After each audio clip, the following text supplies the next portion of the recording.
बिस्मिल्लाहिर्रहमानिर्रहीम। चूँकि हमने पीछे ऐलान किया था कि सादात किराम के हवाले से बिल उमूर उमूम और आइम्मा आले बैत अताहार के हवाले से बिलखुसूस हम अपने इस चैनल पर गुफ्तगू करेंगे, तो उसी सिलसिले की एक ये कड़ी है कि इस बात को वाज़ेह किया जाए कि नबी पाक अलैहिस्सलाम के आले खाना के साथ यानी सादात किराम के साथ नेकी करने का सिला क्या है।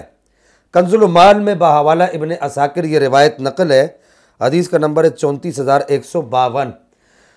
इमाम इब्न असाकिर अमीरुल मोमिनीन हज़रत सैयदना मौला कायनात मौला अली करमल्लाहु तआला करीम से रिवायत करते हैं कि नबी पाक सल्लल्लाहु अलैहि वसल्लम ने इरशाद फरमाया, जो मेरे आले बैत में से किसी के साथ अच्छा सलूक करेगा मैं कल बरोज़ क़यामत उसे उसका सिला अता फरमाऊँगा।